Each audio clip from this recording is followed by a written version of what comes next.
ክብር ሁሉ ለእግዚአብሔር ይሁን። ሁላችሁንም በጌታ በኢየሱስ ክርስቶስ ስም ሰላም እላችኋለሁ። እኔም እንደ ወንድሜ እንደ መጋቢ ገዛኸኝ ሙሴ እንኳን ለ2017 ዓመተ ምህረት እንደኛ ሀገር አቆጣጠር የስቅለትና የትንሣኤ መታሰቢያ በዓል በሰላም አደረሳችሁ እላለሁ። ክብር ለእግዚአብሔር ይሁን። ይሄ የሕማማት ሳምንት ይባላል። የኢየሱስ ክርስቶስ የህመሙ የታመመበት ስቃይ ሊያይ የነበረበትና መጨረሻም ዓርብ ዕለት የመጨረሻውን ጽዋ የጠጣበት ሳምንት ስለሆነ እንደዛ ይከበራል። በዚህ ዓመት የእኛም የፈረንጆቹም አንድ ላይ ነው የዋለውና እነሱም ጉድ ፍራይዴ እያከበሩ ነው ያሉት ዛሬ፣ እሁድ ደግሞ ትንሣኤን ያከብራሉ ማለት ነው። አንዳንዴ እንደዚህ ይገጣጠማል። የሕማማት ሳምንት ለእኔ በጣም ልዩ ነው። ለምን ብትሉኝ ከ32 ዓመት በፊት ሚያዝያ 6 ነው ወንጌል የሰማሁት። እኔ ሰዓቷን ቦታዋን ምኗን አረሳትም። የእግዚአብሔር ድምፅ በኃይል ስለሆነ የሚመጣው ወደ ሰው ከብዙ ዓመት በኋላ እንኳን ታስታውሱታላችሁ። ጋሽ ዳንኤል የእግዚአብሔር ድምፅ የሚል መጽሐፍ ጽፏል፣ ታውቃላችሁ። እሱ መጽሐፍ ላይ የእግዚአብሔር ድምፅ አንዱ ባህሪው እንግዲህ ቆይቷል ካነበብኩት፣ ግን እስካሁን አልረሳውም። የእግዚአብሔር ድምፅ የሚለው መጽሐፍ ላይ የእግዚአብሔር ድምፅ ወደ አንተ ወይም ወደ አንቺ ሲመጣ ምልክቱ ይላል ብዙ ዓመት ሆኖትም አትረሳውም ይላል። አደርጋሽ ዳንኤል እንደዛ ነው የሚለው መጽሐፉ ላይ። ነቢያት በመጽሐፍ ቅዱስ ውስጥ እግዚአብሔር ተናግሯቸው ከስንት ጊዜ ቆይታ በኋላ ሲጽፉት ፍሬሽ ነው እነሱ አይምሮ ውስጥ። በዚህ ወር በዚህ ዓመት ከወሩም በዚህኛው ቀን በእንትን ሸለቆ ያለው የእግዚአብሔር ድምፅ ወደ እኔ መጣ ብለው ይጽፉታል። ቆይቷል እኮ ድምፁ ከመጣ። የእግዚአብሔር ስለሆነ አይረሳም። ክብር ለእግዚአብሔር ይሁን። እና ለእኔ አሁን የዛሬ 32 ዓመት ወደኋላ እንደ በቃ ፍሬሽ ሆኖ ነው የሚታየኝ። ቀኑ፣ ሰዓቱ፣ ቦታው፣ የሰበኩት ሰው ምናምን በደንብ ነው በቃ አረሳቸው። ሕማማት ሳምንት ውስጥ ጌታ ነካኝ። ክብር ለእግዚአብሔር ይሁን። እና ብዙ ጊዜ ሕማማትን ሳምንት በእግዚአብሔር ቤት ውስጥ ከጌታ ሕዝብ ጋር ሳመልክ ወይም ሳገለግል ነው እስካሁን ድረስ እያሳለፍኩ ያለሁትና በዚህም ዓመት እዚህ ስለተጋበዝኩ ደስ ብሎኛል። እግዚአብሔር ይመስገን። የጌታን ቃል አካፍላችኋለሁ። አንዳንድ እናቶች ሲጠየቁ ስንት ልጅ አለሽ ሲባሉ 2 ይላሉ። ኦኬ ጥሩ ነው፣ እግዚአብሔር ይመስገን። በእርግጥ በመሃል 1 ልጅ ሞቶብኝ ነው እንጂ በመሃል 2 ልጅ ሞቶብኝ ነው እንጂ 4 የሆኑ ነበር፣ 3 የሆኑ ነበር፣ 2 የሆኑ አንድ፣ እንደዚህ ይላሉ እናቶች። የሁሉ ሰው ታሪክ አንድ አይነት አይደለም። እዚህ ውስጥ ይኑር አይኑር አላውቅም፣ ግን አንዳንድ ሰው ታሪኩ እንደዚህ ነው። እናት ታረግዛለች፣ ከዛ የሕክምና ክትትል ልታደርግ ወደ ሐኪም ቤት ትሄዳለች። የመጀመሪያው 3 ወር ላይ ጽንሱ ጥሩ ነው፣ ሁሉ ነገር ጥሩ ነው፣ በቃ ጥሩ ነው ያለሽው፣ ደም ግፊትሽም ጥሩ ነው ምናምን ይባላሉ። 5ኛ ወር ወይ 6ኛ ወር ላይ ሲሄዱ ዶክተሩ ድንገት ባድ ኒውስ ይነግራቸዋል። የጽንሱ አቀማመጥ ልክ አይደለም። እስቲ እንዴት እንደምናረግ እንግዲህ የተመካከርን፣ ደምሽም ከፍ እያለ ነው ምናምን የሚል ሪፖርት ይናገራል። ከዛ ድንጋጤ ይመጣል። ከዛ ከባል ጋር ይመካከራሉ። ምን ይላሉ? የሚቀጥለው ቼክአፕ ላይ ሲሄዱ ነገሩ እየባሰ ነው፣ የሚቀጥለው ላይ እየባሰ ነው፣ መውለጃዋ ይደርሳል፣ 9 ወር ምናምን ይደርሳል።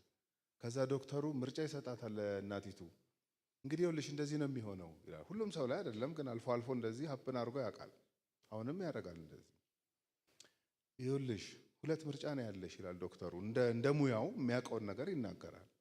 እግዚአብሔር የታምራት አምላክ ስለሆነ ሐኪሙ ካለው ውጪ ይሆናል ወይ? ኦፍኮርስ ይሆናል። ግን ሐኪሙ የእውቀቱን ይናገራል። ያለሽ ምርጫ 2 ነው። ልጁን ወልዳለሁ ወይም ልጅቷን ወልዳለሁ ካልሽ አንቺ ትሞቻለሽ። አይ እኔ መትረፍ አለብኝ ካልሽ ደግሞ ጽንሱ ይሞታል። እንዴት ይሻልሻል? ኦልሞስት ሁሉም እናቶች ማለት እችላለሁኝ አይ እኔ ልሙት በቃ ሕፃኑ ይወለድ ይላሉ ብዙ ጊዜ። እስቲ ተማከሪ ከባልሽ ጋር፣ ከባል ጋር ትማከራለች፣ ይወስኑና ይመጣሉ። ውጤቱ የተለያየ ነው የሚሆነው። አንዳንዴ ሕፃኑም ይተርፋል፣ እናትም ትተርፋለች። አንዳንዴ ሐኪሙ እንዳለው እናት ትሞታለች፣ ሕፃን ይተርፋል። የአንዳንድ ሰው ታሪክ እንደዚህ ነው። እናቴ እኔ ስትወልድ ነው የሞተችው የሚል ሰው አግኝቼ አውቃለሁኝ። ስሜቱን ልጋራው አልችልም። በጣም ከባድ ነው።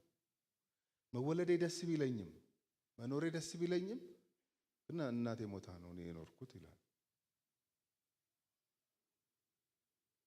ይሄንን የስቅለት ቀን ስናስብ ጌታ ኢየሱስ ክርስቶስ ስለኛ የከፈለውን ስናስብ ተመሳሳይ ነገር ነው የሆነው። በዋናነት የምናገርበት ክፍል ማቴዎስ ወንጌል ምዕራፍ 26 ቢሆንም ግን ዮሐንስ 3 ላይ ትንሽ ነገር አሳይቻችሁ ነው ወደ ማቴዎስ 26 የምንሄደው። ዋና የምናገርበት ክፍል ማቴዎስ 26 ነው። ምክንያቱም በዚህ በሕማማቱ ሳምንት ውስጥ የሆኑትን ነገሮች በጣም በዝርዝር ከሚናገሩ ምዕራፎች አንዱ ማቴዎስ 26 ስለሆነ እሱ ላይ እንቆያለን። ግን ዮሐንስ ወንጌል ምዕራፍ 3 ባልገልጠውም እንኳን ታሪኩን ትንሽ ላንሳው። ዮሐንስ ወንጌል ምዕራፍ 3 ላይ ኒቆዲሞስ የሚባል አንድ የአይሁድ መምህር ፈሪሳዊ የነበረ ብዙ ተማሪዎች፣ ተከታዮች፣ ደቀ መዛሙርቱ የነበሩት ሰው ኢየሱስ ያደረገውን ታምርና ያስተማረውን ትምህርት ሰማና እንደ ጓደኞቹ ተቃዋሚም ሆኖ አልተነሳበትም ኢየሱስ ላይ። እፍረትም ይዞት ደግሞ ሳይሄድ አልቀረም። በሌሊት ቀጥታ ኢየሱስ ያለበት ቦታ መጣ። ዮሐንስ ወንጌል ላይ ኒቆዲሞስ በሌሊት ኢየሱስ ጋር መምጣቱን 3 ጊዜ ጽፎልናል ዮሐንስ። ያ በሌሊት የሄደው ይለዋል በየምዕራፉ ሲያነሳው፣ ያ በሌሊት የሄደው ይላል። በሌሊት የሄደበት ምክንያት በጣም ወሳኝ ነበር ማለት ነው እንጂ አለበለዚያ ለምንድን ነው 3 ጊዜ ዮሐንስ ሌሊት የሄደው የሚለን? ወይ ሰፊ ጊዜ ከኢየሱስ ጋር ማግኘት ፈልጎ ሊሆን፣ ማንም ኢንተራፕት እንዳያደርገው። ቀን ላይ ከሆነ ብዙ ሰው ነው የሚያገኘው ኢየሱስን። የሚፈወስ ሰው አለ፣ የሚያዋራው ሰው አለ፣ ብዙ ሰው አለ።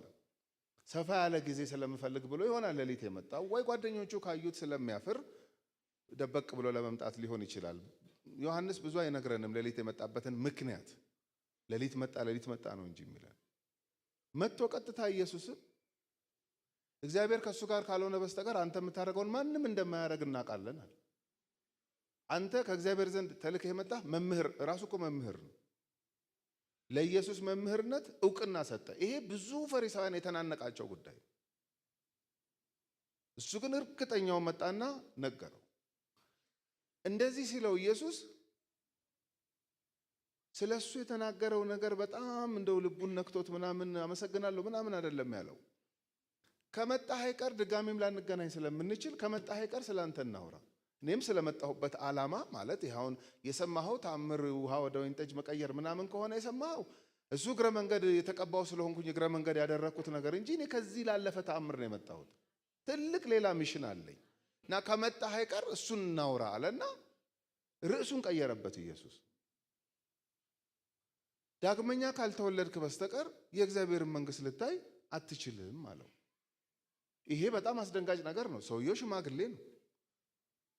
እንደውም ከመገረሙ የተነሳ ኒቆዲሞስ እንደው በደንብ አይተኛል፣ ግን ሽማግሌ እኮ ነኝ እኔ፣ እንደው ትንሽ ልጅ እንኳን ብሆን እንደምንም ተመልሼ እናቴ ሆድ እገባ ይሆናል። ይሄ ሽማግሌ ሰው እንዴት ነው እናቱ ሆድ የሚገባ? ምን ድጋሚ መወለድ ምንድን ነው የምትለው አለው። ከስጋ የተወለደ ስጋ ነው፣ ከመንፈስ ግን የተወለደ መንፈስ ነው። አሁን አንተ በስጋ ስለተወለድክ ነው አክሰስ ማድረግ የቻልከው ይሄንን ምድር፣ ከሰዎች ጋር የምትኖረው፣ የምትገባው፣ የምትወጣው። ይሄ ስጋና ደም የሚባለው ነገር አንተ ስላለህ ነው የምትኖረው። እማወራለህ እኔ ስለ መንፈሳዊው ዓለም ነው። ሌላ ዓለም አለ። እዚሁ እየኖርክ መንፈሳዊ ዓለም የሚባል ነገር አለ።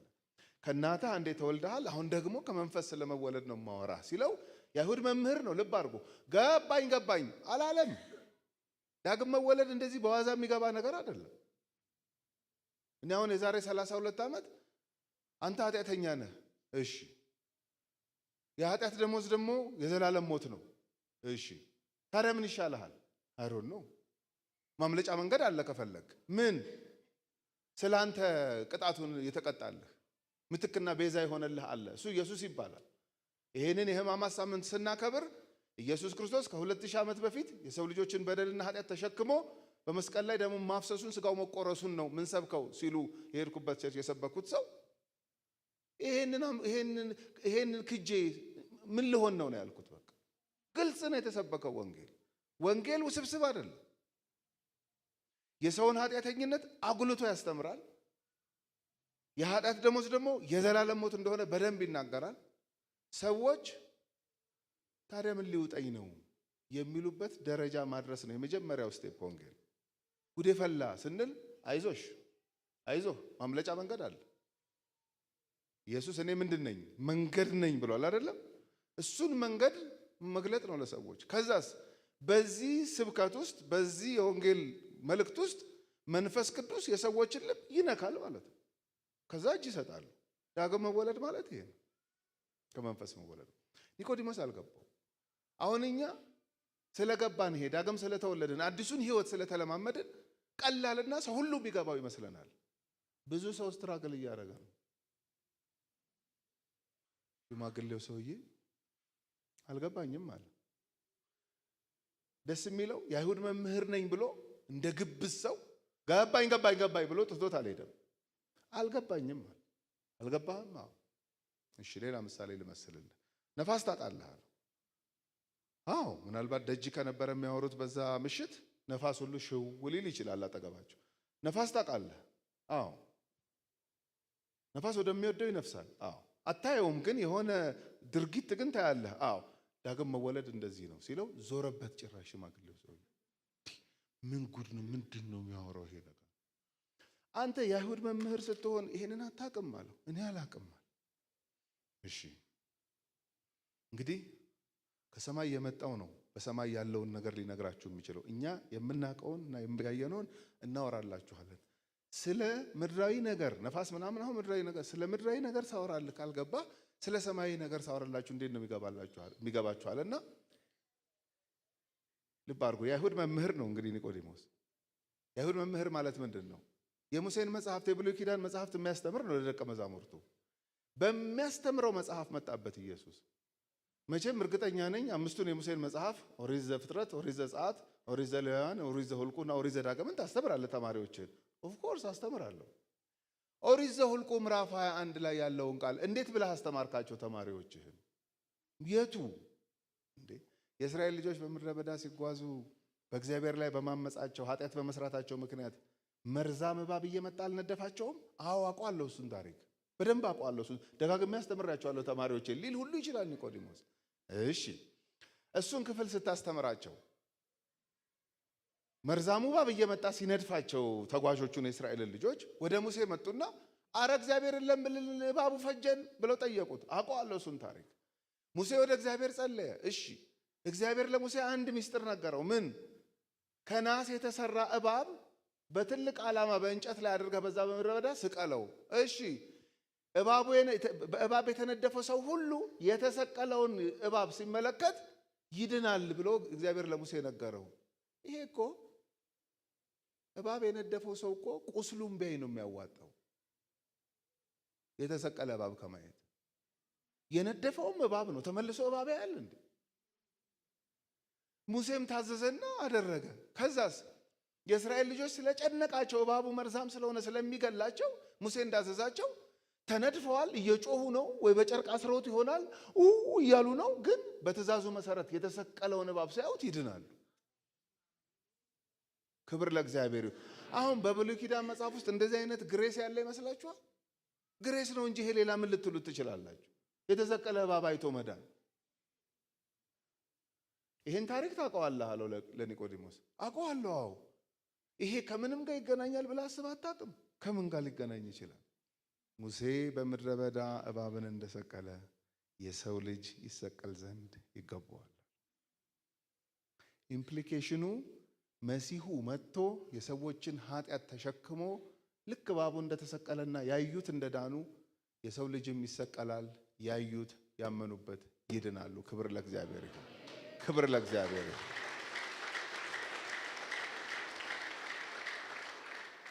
ዛሬ ስቅለት በዓለም ሁሉ ይከበራል በክርስቲያኖች ዘንድ። የስቅለት ትክክለኛ ሚኒንግ ከአክባሪዎቹ መካከል ስንቱ ሰው ገብቶት ይሆን? አይሮን ነው። ለአንዳንድ ሰው ፌሽታ ነው፣ መብልና መጠጥ ነው፣ ምናምን ነው። ዮሐንስ 3 ላይ መወለድና መሰቀል ወይም መሞት የሚሉ ቃላቶች አሉ። ልብ አድርጎ ኒቆዲሞስ ዳግም ልትወለድ ይገባሃል ሲለው እንዴት ነው የሚወለደው? ኢየሱስ ሞቶለት። ያቺ እናት ሕይወቷን ሰጥታ ሞታ ነው ልጅ የወለደችው። ግልጽ ነው ሐሳቡ። እኛ ዛሬ አሁን እንደዚህ የምንዘምረው የዘላለም ሸማዬ ብለን የምንዘምረው ጽድቃችን የሆነልን ክርስቶስ ዝም ብሎ አይደለም፣ ሞቶልን አይደለም። ክብር ለጌታ ይሁን። ከዛች እናት የሚለየው የኢየሱስ ሞት ምንድን ነው? እሱ በሶስተኛው ቀን ምን አደረገ? ተነሳ። መስዋዕቱ በእግዚአብሔር ፊት ተቀባይነት አገኘ ማለት ነው። እሱ ከሙታን በኩር ሆኖ ተነሳ። በኩር ካለ ተከታይ አለ፣ ተከትለን እንነሳለን ማለት ነው። ክብር ለዘላለም ለእግዚአብሔር ይሁን። እንግዲህ ኢየሱስ ክርስቶስ የመጣበትን ዋና ዓላማ ይሄ የሰው ልጅ አልፎ ይሰጣል፣ ይተፉበታል፣ ይሰድቡታል፣ ያንገላቱታል፣ ይሰቅሉታል፣ ይገሉታል፣ ይሞታል፣ ይቀበራል፣ በሶስተኛው ቀን ይነሳል የሚለውን ለደቀ መዛሙርቱ በየቀኑ ጧት ባይነግራቸውም አለፍ አለፍ እያለ ግን ይነግራቸው ነበር። የሚያሳዝነው ነገር ደቀ መዛሙርቱ ከዚህ ምንም አላስተዋሉም ይላል። እሱ ደግሞ ያስተውሉም አያስተውሉም የመጣበትን ዋና ዓላማ ግን አለፍ አለፍ እያለ ይጠቁማቸው ነበር። አንዱ ለኒቆዲሞስ ነው የተነገረው። የሚገርማቸው ይሄ ነገር ይሄ የመሰቀል ጉዳይ መስዋዕት የመሆን ጉዳይ ለኒቆዲሞስ ተነግሮታል። ለደቀ መዛሙርቱም አለፍ አለፍ እንደዚህ ያለ ነው። ለፈሪሳውያን ለሰዱቃውያንም አለፍ አለፍ ብሎ ነግሯቸዋል። አሁን ማቴዎስ ወንጌል ምዕራፍ 12 ላይ ብትመለከቱ ምልክት ማየት እንፈልጋለን አሉት ኢየሱስን። መጡና ፈሪሳውያን ምልክት? አዎ ከነቢዩ ከዮናስ በስተቀር ሌላ ምልክት ምንም የማሳያችሁ ነገር የለም ማለት። እጃቸው ላይ ያለ መጽሐፍ ነው የዮናስ መጽሐፍ ማለት። ዮናስ በአሳ አንባሪ ሆድ ውስጥ 3 ቀን እንደቆየ ከዛም እንደወጣ የሰው ልጅ በምድር ሆድ ውስጥ ወይም በምድር ልብ ውስጥ 3 ቀን ይቆያል ይላቸው። ምንም አይገባቸው። ድጋሚ እንደገና ማቴዎስ 16 ላይ መጡና ሰዱቃውያንም ፈሪሳውያንም አንድ ላይ ሆነው እንደውም ካንተ ከሰማይ ምልክት እንፈልጋለን አሉ። ከሰማይ ምንም ምልክት አላሳያችሁም ማለት። እንዴት? ከነብዩ ከዮናስ ምልክት በስተቀር ምንም በነብዩ ዮናስ ስብከት የነነዌ ሰዎች ምን አድርገዋል? ተመልሰዋል። በመሲሁ በምድር ሆድ ውስጥ 3 ቀን ቆይቶ መውጣትና መነሳት ካላመናችሁ ከዚህ የበለጠ ወይም የተሻለ ምልክት እግዚአብሔር የለውም አላቸው። አልገባቸውም። ልክ ዛሬ እንደሚሆነው ማለት ነው። ፋሲካ፣ ትንሣኤ ምናምን ብላችሁ ስለ ኢየሱስ ስታነሱ ስለ ባለቤቱ በዓሉ ራሱ የሚገናኘው ከሱ ጋር ስለ ባለቤቱ ስታነሱ ስሙን መስማት የማይፈልጉ ሰዎች አሉ፣ ግን በዓል ያከብራሉ። ዳግም መወለድ እኮ ቀላል ነገር አይደለም። መንፈሳዊውን ዓለም ቴስት ማድረግ በመንፈስ ቅዱስ ስጦታ በቅዱሳን መካከል አንዱ አንዱን የሚያንጽበት ጸጋ ተቀብሎ በእንደዚህ አይነት ህብረት ውስጥ ብዙ ዓመት መቆየት እኮ ቀላል ነገር እኮ አይደለም። ብዙ ሰው እኮ ስትራግል የሚያደርግበት ነገር። እግዚአብሔር ቤት ውስጥ እንደዚህ በየዓመቱ በመገናኘታችን ክብር ለእግዚአብሔር ይሁን። ስላልሰለቸን ራሱ አምና አከበርኩኝ ደግሞ ድጋሚ እመጣለሁ እንደ አለ ማለታችን ራሱ ይሄ የእግዚአብሔር ረድኤት ነው፣ የእግዚአብሔር ጸጋ ነው። ክብር ለእግዚአብሔር ይሁን። ሁሌ ፍሬሽ ነው ለኛ። ስቅለት ፍሬሽ ነው ለኛ። ትንሣኤ ፍሬሽ ነው። ክብር ለእግዚአብሔር ይሁን። ይሄ የጤንነት ምልክት ነው። የዓለም ታሪክ ሽፍት ያደረገበት ሳምንት የሕማማቱ ሳምንት ነው። አሁን በዓለማችን ላይ ብዙ በዓላት ይከበራሉ። አሁን ጦርነት ተደርጎ አንደኛው ወገን ሲያሸንፍ በየዓመቱ አሁን የአድዋ ድል ምናምን ተብሎ ይከበራል። ለምን? ታሪክ ሽፍት ያደረገበት ቦታ ስለሆነ ማለት ነው። እንግዲህ ተመልከቱ፣ በሁለት ሀገሮች የተደረገ ጦርነት አንዱ ሲያሸንፍ ምናምን ዓመት ከዓመት እየተቆጠረ ይህን ያህል ዓመት ተብሎ ከተከበረ ስቅለቱና ትንሣኤው ሲያንስበት ነው። ታሪክ የተቀየረበት ሳምንት ነው ይሄኛው ሳምንት። ክብር ለእግዚአብሔር ይሁን። ወደ ማቴዎስ ወንጌል ምዕራፍ 26 ልምጣላችሁ። በዚህ በመጨረሻው ሳምንት ኢየሱስ ከተለያዩ ሰዎች ጋር ተገናኝቷል። በእርግጥ ይሄ እየዞረ የሚያገለግለውን አገልግሎት ኮምፕሊትሊ አቁሞ ወደ ኢየሩሳሌም ፊቱን ሲያቀና ታያላችሁ። ከኢሚዲየት ሰርክል ጋር ብቻ ነው የሚያሳልፈው ለተወሰነች ጊዜ። አለፍ አለፍ እያሉ ፈሪሳውያን መጥተው ጥያቄ ጠይቃሉ፣ መልስ ይመልስላቸዋል። በጣም ከባባድ ንግግር ሁሉ መናገር ጀምሯል በእነሱ ጉዳይ ላይ። ለምን? በተቃዋሚነታቸው እያከረሩ ስለሄዱ እሱም ከረር አድርጎታል በእነሱ ላይ ያለውን ንግግር። ማቴዎስ 23 እኮ ዘግናኝ እኮ ንግግር ነው። ግብዞች ይላቸዋል። ለምን? ደቀ መዛሙርቱ ላይ በፍጹም ማየት የማይፈልገው ነገር ግብዝነት፣ በፍጹም ፕራክቲስ እንዳታደርጉ እንደዚህ አይነት ነገር ይላቸዋል። እነሱን በጣም በግልጽ መናገር ጀመረ። ከዛ ከደቀ መዛሙርቱ ጋር ሆነና በሕማማት ሳምንት ውስጥ ፋሲካን ማክበር እፈልጋለሁ አላቸው። ኢየሱስ የመጀመሪያውን ይህን ፋሲካ ሲያከብር ብለህ ታስባለህ ካላችሁኝ፣ ሶስተኛው ነው የሚሆነው። ለምን?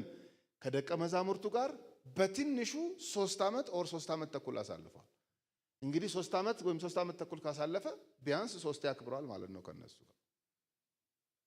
ደቀ መዛሙርቱ ታውቃላችሁ፣ ጠዋት 3 ሰዓት መጥተው ተምረው ማታ 11 ሰዓት ወደ ቤት አይሄዱም። ከሱ ጋር ናቸው። በቃ ሁሉን እናት አባታቸውን ትተው ፕሮፌሽናቸውን ትተው ሁሉን ትተው ከሱ ጋር ነው ያሉት። ስለዚህ የመጀመሪያውን ፋሲካ ሲያከብር እንደ ማንኛውም አይሁዳዊ ወደ ኋላ እያሰበ ነው ያከበረው ኢየሱስ። አባቶቻችን ከግብፅ ባርነት የወጡበት እያለ ማለት ነው። ዘጸአት ምዕራፍ 14 ላይ ይሄ በዓል በየዓመቱ ይከበር ብሎ እግዚአብሔር ከሰጣቸው ከሚከበሩ በዓላት አንዱ ፋሲካ ነው። ከግብፅ መውጣት ማለፍ መሻገር ማለት ስለሆነ እንዳንድ አይሁዳዊ ቂጣ ያመጣል፣ ወይን ይመጣል፣ ቆርሰው በልተው ጠጥተው እግዚአብሔር አባቶቻችንን ድሮ ረዳቸው እያሉ ነው የሚያከብሩት። ሁለተኛውንም እንደሱ አከበረ። ሶስተኛውን ቀየረው ኢየሱስ። ምን አይነት ኦቶሪቲ እንደሆነ ተመልከቱ። እንግዲህ ክብር ለጌታ ይሁን። ቀጥታ ከሱ ጋር ነው የሚገናኘው ፋሲካ። ማቴዎስ ወንጌል ምዕራፍ 26 ቁጥር 26 ጀምሮ። ይሄ ደግሞ ለመያዝም አያስቸግርም። አሁን እዚህ ላልነበረ ሰው ራሱ ምን ተካፈላችሁ ሲባል መዓት ነው ያለው ሰውየው። ምን የቱን ይዤ የቱን እንዳትሉ ማቴዎስ 26 ቁጥር 26። አሁን ይሄ ከብዳል ለሰው ሼር ለማድረግ። ማቴዎስ ወንጌል ምዕራፍ 26 ቁጥር 26 ጀምሮ እንደዚህ ሲበሉም ይላል፣ ፋሲካን ማለት ነው። ከደቀ መዛሙርቱ ጋር ሆኖ ሲበሉም ኢየሱስ እንጀራን አንስቶ ባረከ፣ ቆርሶም ለደቀ መዛሙርቱ ሰጠና እንካችሁ ብሉ፣ ይህ ሥጋዬ ነው አለ። ከዚህ በፊት እኮ አላለም። አምና እኮ አላለም። ካቻምና እኮ አላለም። ለደቀ መዛሙርቱ ተመልከቱ ምን ማለት። ለዚህ ነው ታሪክ ሽፍት ያደረገበት ሳምንት ነው ይሄኛው ሳምንት። ተብሎ አያውቅም እንደዚህ አይነት ነገር። ፋሲካ ሲከበር እንጀራው ሲቆረስ ምንድን ነው የሚታሰበው? አባቶቻችን ከግብፅ በተአምር የወጡበት ነው። እንዲህ ነው ሲባል የኖረው። መጣ የፋሲካ ባለቤት፣ ክብር ለሱ ይሁን። ፋሲካ እውን የሚሆንበት ራሱ ፋሲካ በመካከላቸው ተገኘ። ፋሲካችን ክርስቶስ ታርዷልና የሚለው ጳውሎስ ለዚህ ነው በአንደኛ ቆሮንቶስ ምዕራፍ 5 ቁጥር 7 ላይ ፋሲካ ሌላ ትርጉም የለውም። ባለቤቱ ራሱ ቆርሶም ለደቀ መዛሙርቱ ሰጠና እንካችሁ ብሉ፣ ይህ ሥጋዬ ነው አለ። ደቀ መዛሙርቱ ምን እንደሚያስቡ ተመልከቱ። እንግዲህ ከማን ጋር ነው የምንኖረው? የማን ተከታዮች ነን ብለው ነው የሚደነቁ። በምን ኦቶሪቲ ነው ይህንን የምትናገረው? ከዚህ በፊት ብዙ ራባዮች ብዙ መምህራን ተነስተው ይህን ስርዓት አድርገውታል። አንድም ሰው ደፍሮ ሥጋዬ ነው ምናምን ብሎ አያውቅም። እንዴት ነው ሥጋህ የሚሆነው? ታሪክ ሽፍት የሚያደርግበት ቀን ነበር እሱ ቀን። አሁን አንዳንድ ሰው ነገር የተቀየረበት ቀን ላይ ካለ እንደ ጉድ ነው የሚያወራው። እንትን ያለ ዕለት ነበርኩ። አሁን ትልቅ ሰው ሲያወራ የታህሳስ ግርግር እንዴ እኔ ዋናው አይደለው እንዴ ይላችኋል። የእንትኑ መፈንቅለ መንግስቱ እንዴ ነበርኩኝ እኔ።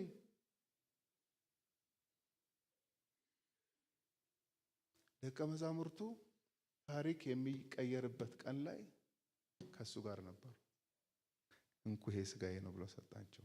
እንዲህም አለ፣ ሁላችሁ ከእርሱ ጠጡ።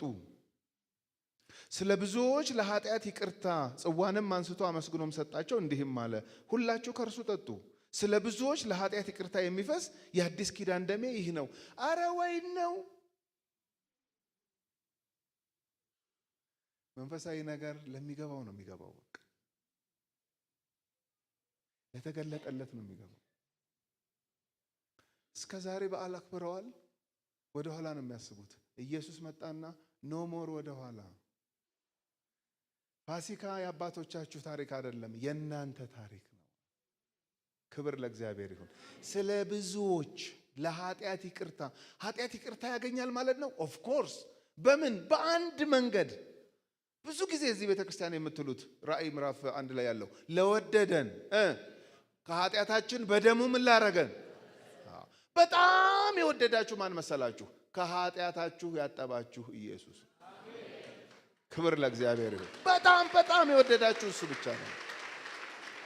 ሰው ምን ቢወዳችሁ ቁሳቁስ ይሰጣችሁ ምናምን ነገር ይሰጣችሁ ይሆናል እንጂ ደሙን አያፈስላችሁ። የኛ ኢየሱስ ግን ጽዋንም አንስቶ አመሰገነና ይህ ስለ ብዙዎች ለኃጢአት ይቅርታ የሚፈስ የአዲስ ኪዳን ደሜ ነው። አዲስ ኪዳን እዚህ ጋር ነው በቃ የጀመረው። ተመልከቱ እንግዲህ ብሉይ ኪዳንን ያስረጀ አዲስ ኪዳን እንዲጀመር ያደረገ ቀን ነው ይሄ ቀን። ለኛ ፋሲካ በጣም ጥልቅ ነው። ህይወታችን ነው። የህይወታችን አቅጣጫ የተቀየረበት፣ የእግዚአብሔርን ምሕረት የተቀበልንበት፣ የኃጢአት ይቅርታ በምን በኩል እንደሚገኝ አይናችን ተከፍቶ የበራበትና መንፈሳዊውን ዓለም መቀላቀል የቻልንበት ቀን ነው ይሄ ቀን። ክብር ለእግዚአብሔር ይሁን። እንዲህ ነው ነገሩ አላቸው። ስለ ብዙዎች ለኃጢአት ይቅርታ የሚፈስ የአዲስ ኪዳን ደሜ ይህ ነው። ፋሲካ የእስራኤል ልጆች ከግብፅ አባቶቻችን ከባርነት ሲባል የነበረውን ይሄ ጥላ ነው አካሉ እስኪመጣ ድረስ ነበር። አካሉ ከመጣ በኋላ ግን ፋሲካ ኢየሱስ ሆነ ማለት ነው። ክብር ለጌታ ይሁን። በዚህ ቀን ከደቀ መዛሙርቱ ጋር ይሄንን አደረገ። በጌቴሴማኒ የጸለየበት ስፍራ አለ፣ የጸለየው ጸሎት አለ። እሱ ቦታ ላይ አንድ የገባችኝ ሐሳብ አለች። እሷን ሼር አድርጋችሁ ከዛ በጸሎት እግዚአብሔርን እናመሰግናለን። ወረድ ብላችሁ ቁጥር 36 ላይ ማቴዎስ ወንጌል ምዕራፍ 26 ቁጥር 36 ይሄም አይረሳም። በዚያን ጊዜ ኢየሱስ ከነርሱ ጋር ጌቴሴማኒ ወደምትባል ስፍራ መጣ። ደቀ መዛሙርቱንም ወዲያ ሄጄ ስጸልይ ሳለ በዚህ ተቀመጡ አላቸው። ጴጥሮስንም ሁለቱንም የዘብዴዎስን ልጆች ወስዶ ሊያዝን ሊተክዝም ጀመር። ከባድ ነዋ ነገሩ። ነፍሴ እስከ ሞት ድረስ እጅግ አዘነች። በዚህ ቆዩ፣ ከኔም ጋር ትጉ አላቸው። ጥቂትም ወደፊት እልፍ ብሎ በፊቱ ወደቀና ሲጸልይ አባቴ ቢቻልስ ይህች ጽዋ ከእኔ ትለፍ፣ ነገር ግን አንተ እንደምትወድ ይሁን እንጂ እኔ እንደምወድ አይሁን አለ። ይሄንን ጸሎት 3 ጊዜ ነው የጸለየው ኢየሱስ። ለምን? ሲሪየስ ነው ነገሩ። ነፍሱን ነው አሳልፎ ሊሰጥ ያለው። በጣም ከባድ ነው። ግን ጸሎቱ ውስጥ የሚናገረው ነገር አለ። እቺ ጽዋ ይላል። የምን ጽዋ? የፍርድ ጽዋ ነው ይሄ ጽዋ።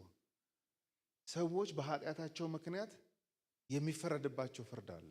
እሱን ፍርድ ማለት ነው ጽዋ። ብዙ አይነት ጽዋ አለ። የመከራ ጽዋ አለ። ይሄ የፍርድ ጽዋ ነው። ይሄንን የፍርድ ጽዋ የኔ አይደለም፣ ምትኮኝ ቤዛ ሆኜ ነው የመጣሁት። የሰው ልጆች ኃጢአት ነው።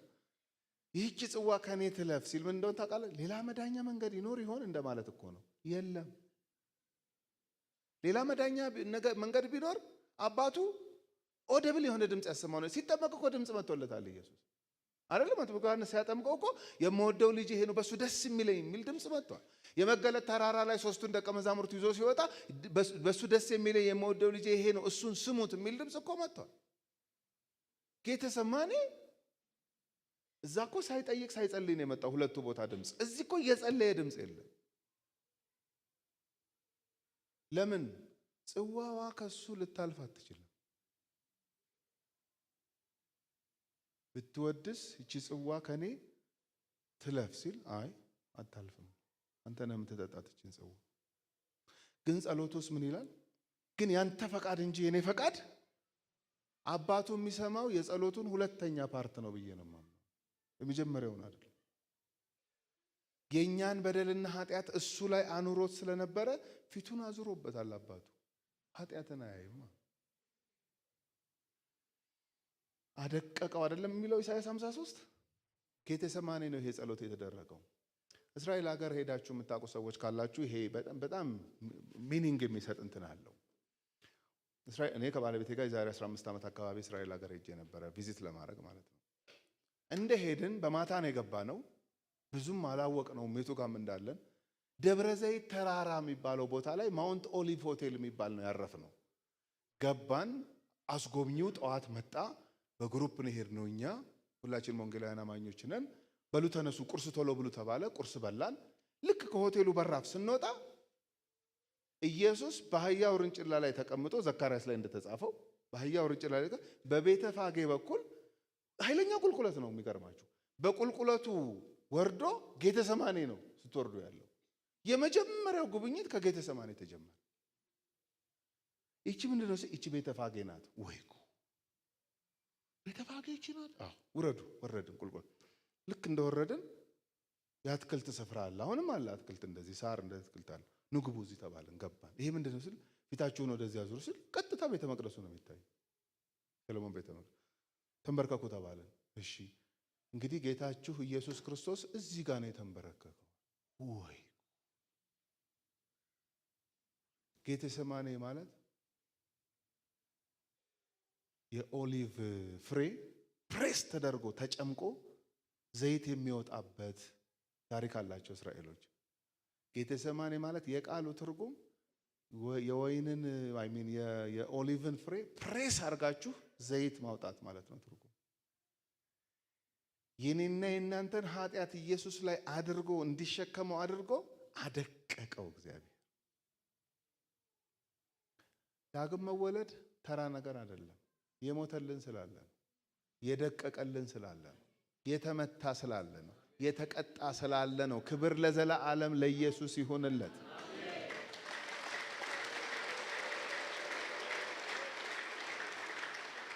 አሁን አንዳንድ ጊዜ ስለ መዳናችን ቦልድ ሆነን ስንናገር ለአንዳንድ ሰዎች አሳፋሪ፣ ነውረኞች፣ ይሉኝታ የሌለን አድርገው ያስቡናል።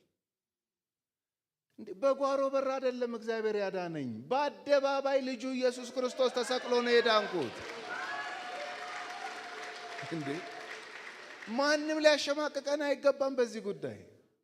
ይሄው መጽሐፍ ቅዱስ በግልጽ እኮ ነው የሚያስቀምጠው። በጌቴሰማኔ ተንበርክኮ ብትወድስ እቺ ጽዋ ከኔ ትለፍ፣ ግን ያንተ ፈቃድ እንጂ የኔ ፈቃድ አይሁን። 3 ጊዜ ከጸለየ በኋላ ሰዓቲቱ ደርሳለች፣ ኑ ተነሱ ብሎ ደቀ መዛሙርቱን ይዞ ወደ መስቀል ነው።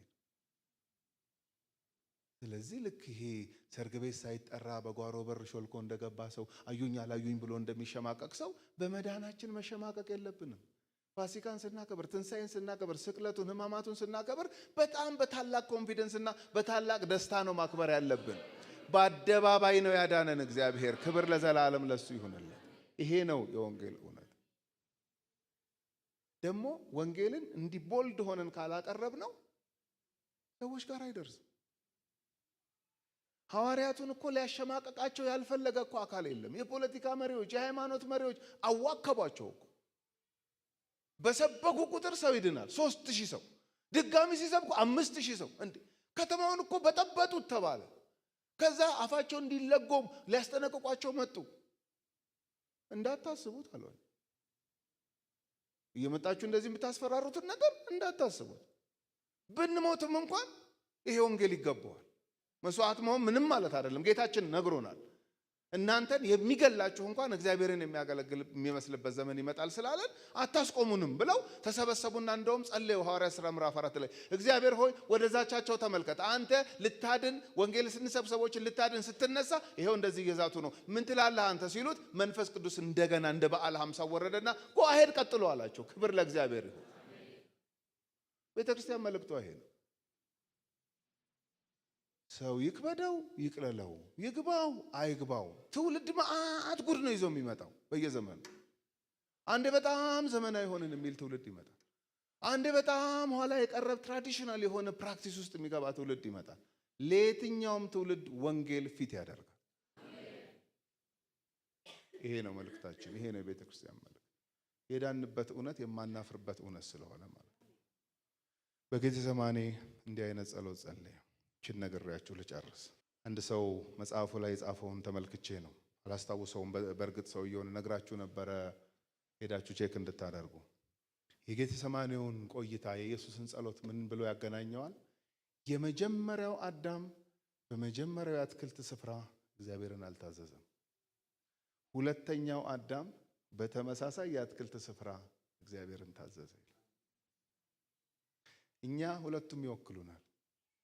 የመጀመሪያውም አዳም በመሳትና በመውደቅ ይወክለናል። ሁለተኛው አዳም በመታዘዝና በማዳን ይወክለናል። ክብር ለእግዚአብሔር። የኛ ታሪክ ይሄ ጳውሎስ ሲናገር በአንድ ሰው ኃጢአት ወደ ዓለም ገባ ይላል ሮሜ 5። አንዳንድ ሰዎች ኃጢአትን ራሱ እግዚአብሔር የፈጠረው እግዚአብሔር ያስገባው ይመስላቸዋል። ሮሜ 5 ጥሩ መልስ አለው።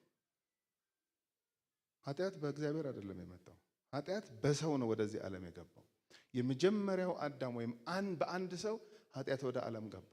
በሁለተኛው አዳም ጽድቅ ወደ ዓለም ገባ። ክብር ለጌታ ይሁን። በአዳም አለመታዘዝ ሁላችን ብንወድቅም በኢየሱስ ክርስቶስ መታዘዝ ደግሞ ያመንበት እንደምንጸድቅ መጽሐፍ ቅዱስ ይህንን ያስተምራል። ስለዚህ ሕማማቱን ስናስብ፣ ስቅለትን ስናስብ፣ ደግሞ ነገ ማታም የዳር ፕሮግራም ስናደርግ፣ እሁድ ጠዋትም ትንሣኤን ስናስብ የዳንበት ታሪክ የተቀየረበት ሳምንት ስለሆነ በደስታ እንድናከብር ለሁላችሁም መልካም በዓል እንዲሆንላችሁ እመኛለሁ። ክብር ለእግዚአብሔር ይሁን። ለእግዚአብሔር ክብር ስጡ። ቴንኪው። እግዚአብሔር ይባርካችሁ።